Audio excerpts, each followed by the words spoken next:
I'm Pat Doris. Welcome to The Story. Nearly a decade ago, 21 young people in Oregon sued the federal government over the impacts of climate change. I remember when that happened, kind of seemed like they were tilting at windmills. The case has been through lots of twists and turns, at some points appearing all but dead, but not dead. And now a recent ruling has given the case new life, and it appears to actually be headed for trial. Environmental reporter Cale Williams has tonight's big story.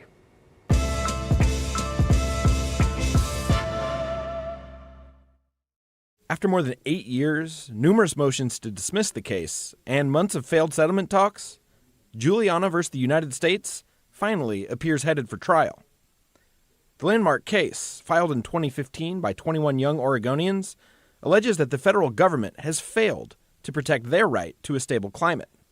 Matt Dos Santos is general counsel for Our Children's Trust, the firm representing the plaintiffs. They're incredibly excited about the opportunity to finally have their day in court. But the plaintiffs don't just say that the government has let climate change happen. The suit accuses the government of playing an active role in pushing policies bad for the environment.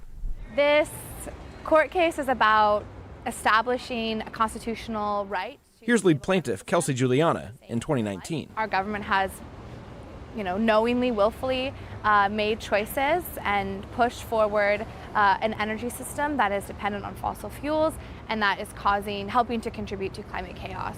Now, lots has changed between 2015 and today. Back then, Barack Obama was still president, and John Kitzhaber was still governor of Oregon. And climate change, while recognized as a dire problem, hadn't become the mainstream issue it is today. I think there's been a bit of an awakening about the importance and the urgency of this issue.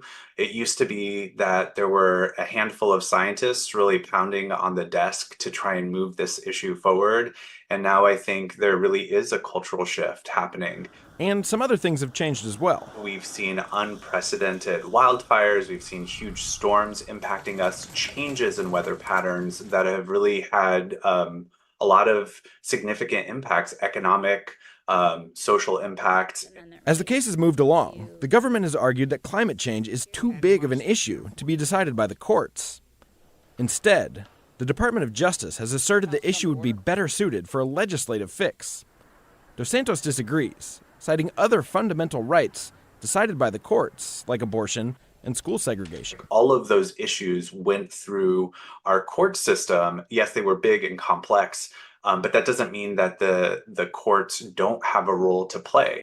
In late December, U.S. District Judge Ann Aiken dismissed the government's most recent motion to dismiss the case, writing, "This catastrophe is the great emergency of our time and compels urgent action."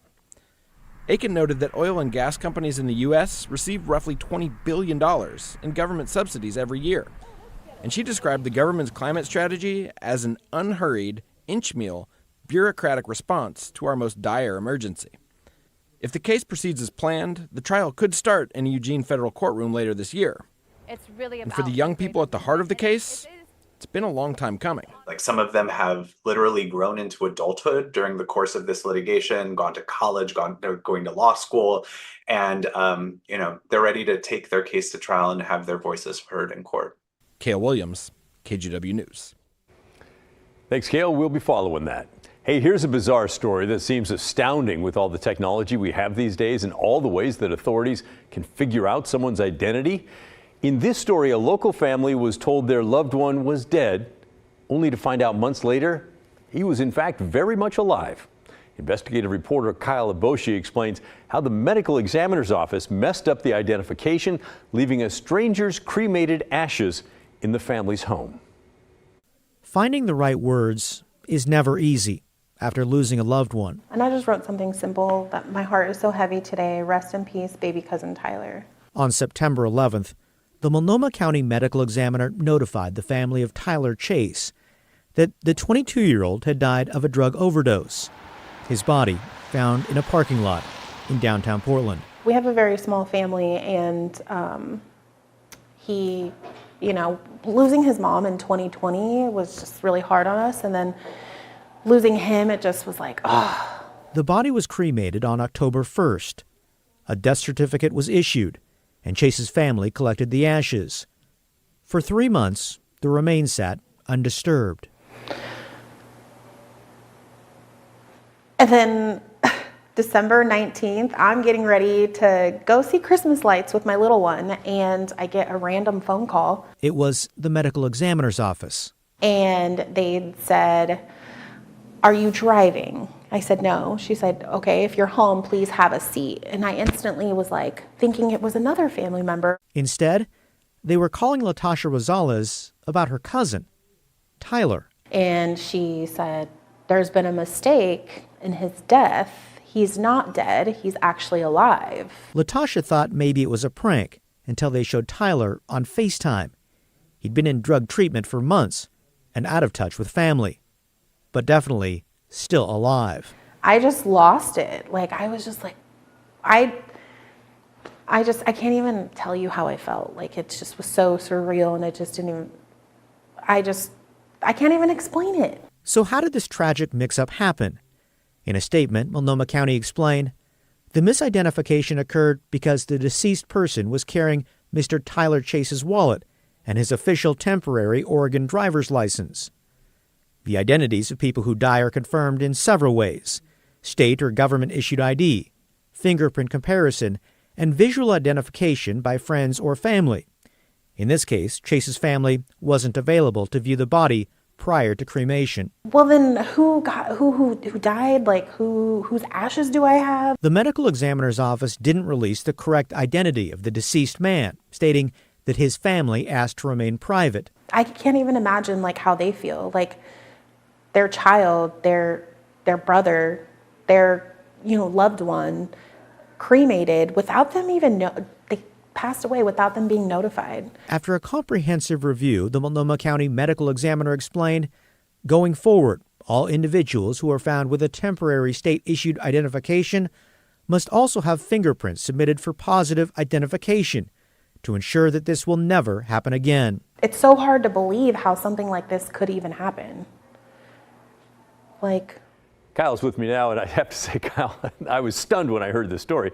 How frequently does this happen? I'm thinking it's real small. Oh, extremely rare. Unfortunately, it does happen. Multnomah County Medical Examiner says it conducts about 3,500 death investigations a year, but you can see the trauma caused by just one error. Oh, yeah. And I'm just stunned, too, that they don't routinely fingerprint whoever. And some jurisdictions do. It really is kind of a case-by-case basis. Oftentimes, as we noted in the story, it's that state-issued ID that they rely on, maybe a family member as well, or the fingerprint comparison. Seems like the fingerprint, though, would be a no-brainer. Hopefully. I guess they have changed that now? They have for the temporary state IDs. In every case from now on, if that is the factor, then they'll use the fingerprint comparison. Okay. And then for the body that was cremated, where are those remains now? So Latasha returned those remains. She's never been told who the rightful owner is, so that's the big question. Okay.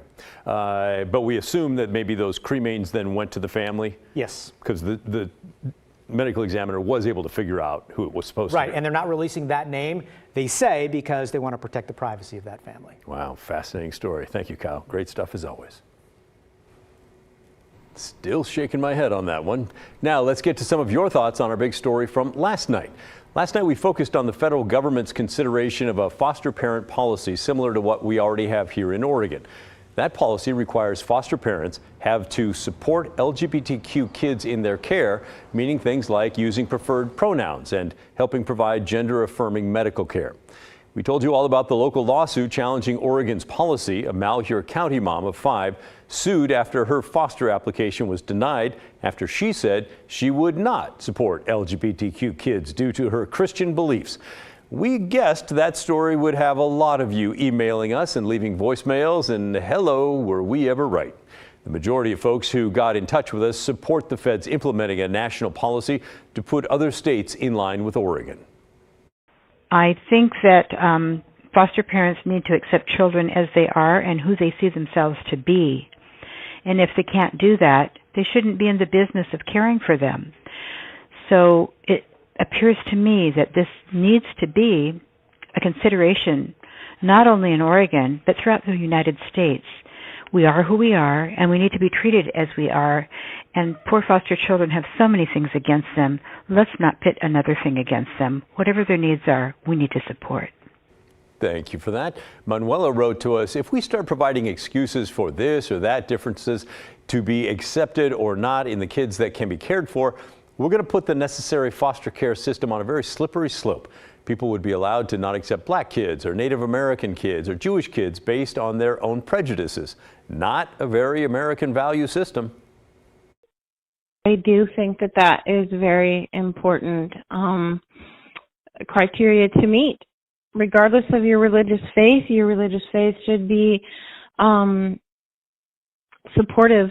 And I think that youth who are put in foster homes where they're not supported, then it definitely can be damaging.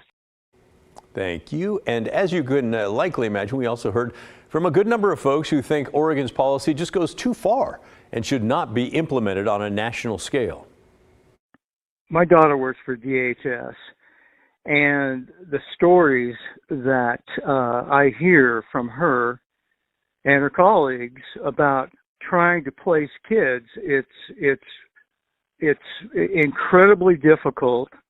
There aren't enough homes, and to deny this lady in Malheur County is totally 100% discrimination. This is disgusting. Discrimination on a big, huge level. All right, thanks for your comment. Carolyn wrote in to tell us, I'm sure on the side of the foster care mother who will take care of those children but will not encourage transgenderism. And I'm certainly against this being mandated in every U.S. state. Way too much discrimination against people of faith these days. Children that have no home deserve to have a mother and a father, and they need to be married. We have got to get back to basics to save the health and welfare of our children. Amy described herself as a left-leaning feminist atheist and wrote to us to say, if I were a foster parent and had a transgender foster kid, I would beg them to wait until they were 18 or older to make life-changing decisions. I would hate for my foster kid to start gender-affirming care and then change their mind and want to detransition.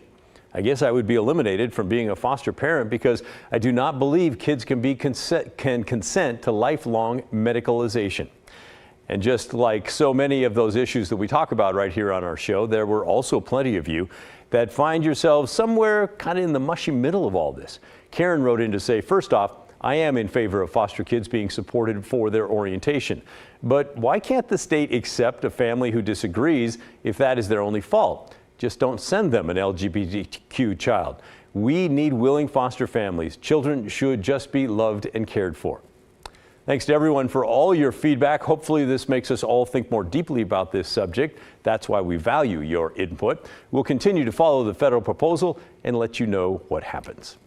Coming up next on The Story, Governor Tina Kotek marked 1 year in office today, and she looked back on some of the goals that she set in regards to one of the state's biggest issues, homelessness. How her administration measured up, plus news of 2 new executive orders signed just a few hours ago. That's all coming up when The Story returns.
Oregon Governor Tina Kotek celebrated her first year in office today by pointing to her achievements and credit where credit is due. There are a few big ones. Last year, Kotek said right from the start that she wanted to dedicate a lot of her energy toward housing and the homeless crisis affecting communities across the state.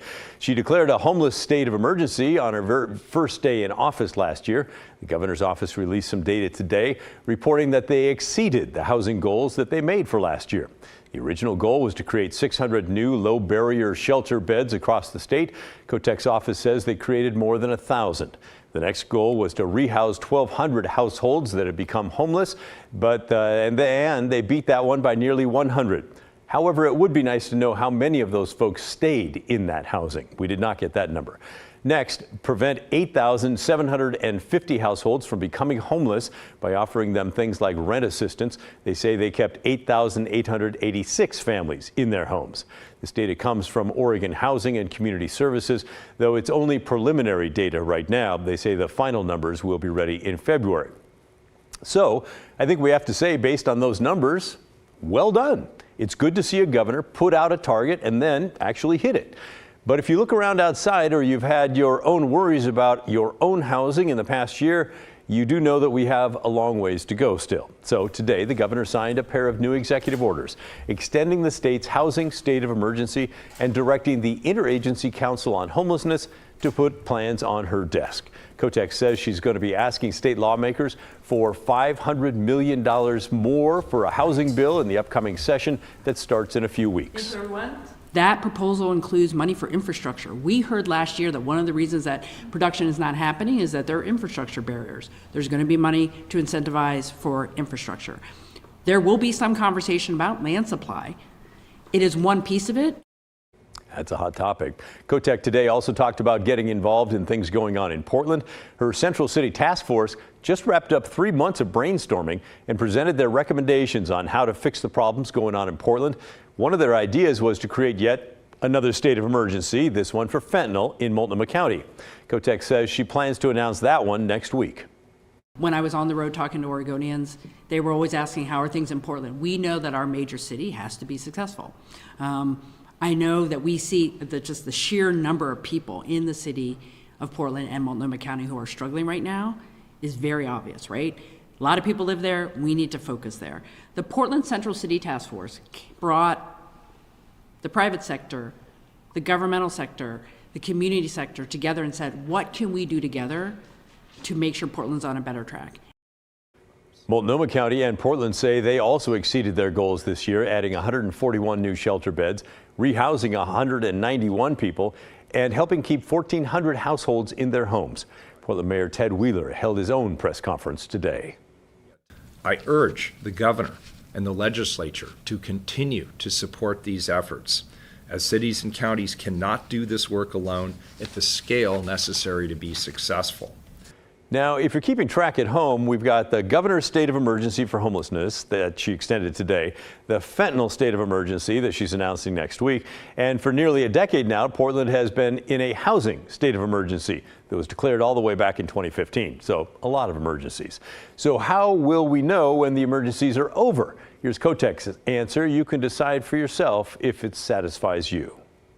People know that we have work to do here, that even though we're making progress, and we're starting to see more folks having a place to go instead of living on the streets. But we're not there yet. When 20,000 plus Oregonians, according to the most current PIT count, point in time count, are saying people are experiencing homelessness, and we know that's an undercount, that's way too many people, right? So we can't take our foot off the gas here. We have to continue to do what we're doing. Now, remember, with the emergency order and the very specific community goals that we set and the resources we put towards it, nearly 10,000 Oregonians were either prevented from becoming homeless or were rehoused out of shelter. That's progress. All right, and now we want to know from you. A year in, what do you think about how Governor Kotek has been doing? Send us an email. The address is thestory@kgw.com, or call and leave a voicemail. The number is 503-226-5090. Coming up next on The Story, we'll take you to Washington County and its newest psilocybin service center. If you don't know what that is, it's the place where you can pay big bucks to take magic mushrooms and have a sort of therapy session. Why a former Marine quit his day job to work there when The Story returns.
More and more psilocybin service centers have been opening up across Oregon. Those are the places where you can legally take magic mushrooms.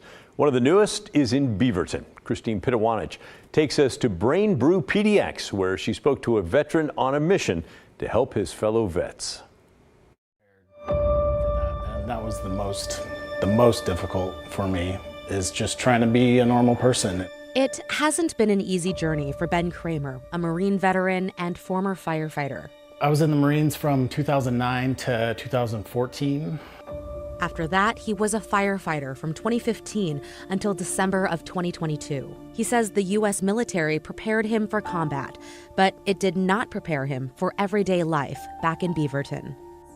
The thing I remember being the most confusing was getting out, coming back to the town I was born and raised in, and couldn't sleep at all. And I slept like a baby in Afghanistan. Like many veterans, he self-medicated to cope. Data from the Department of Veterans Affairs show more than 20% of veterans with PTSD also abuse drugs and/or alcohol. And the VA found in Oregon the suicide rate for veterans in 2021 was significantly higher than the national suicide rates for both veterans and the general population. The same was true for veterans in Washington when compared to the general population. When I started hearing about psilocybin, it was actually from a friend who had attempted suicide, and then he found psilocybin, and it changed him just completely. Medical research out of Johns Hopkins found magic mushrooms can help treat depression. More studies need to be done, but researchers also say psychedelics may help with substance abuse too. Helping other vets meant so much to Kramer that he quit firefighting, a profession he loved, to work here at Brain Brew PDX, a new psilocybin service center in Washington County. We are so glad to show you our service center. Mary Nielsen is a co-owner. I do believe that there is a huge crisis, catastrophe in the mental health space. Here, trained facilitators will work as contractors, monitoring people who've taken psilocybin. Nielsen says safety is built into the experience. Before taking magic mushrooms, people need to have an orientation session. They'll need a ride home. Facilitators have to follow up. There are also cameras and facilitator background checks. The facilitator license is $2,000 a year. The service center license is $10,000 a year. The startup costs are quite high. So the experience is not cheap. After everything is said and done, it may cost someone a couple $1,000s. But over time, Nielsen anticipates prices will fall, making psilocybin more accessible to people and veterans. It's saved lives, and I'm not trying to sound dramatic, but it's saved a few of my friends' lives. Kramer got his facilitator's license paid for thanks to a local nonprofit called Uphold Our Troops. We've got more on how veterans organizations are participating in the magic mushroom industry in our story on KGW.com. And you know what? We talked about some heavy stuff, depression and suicide. So we also want to mention the 988 hotline. You can call it anytime if you or a loved one need someone to talk to. The person on the other end can give support or connect you to resources. In the studio, Christine Pitawanich, KGW News. Thanks, Christine. And that is the end of our show, my friends. Thanks for watching. And remember, the story, our collective story, that never ends. The good stuff is coming your way next, and I'll see you right back here tomorrow night at 6:30.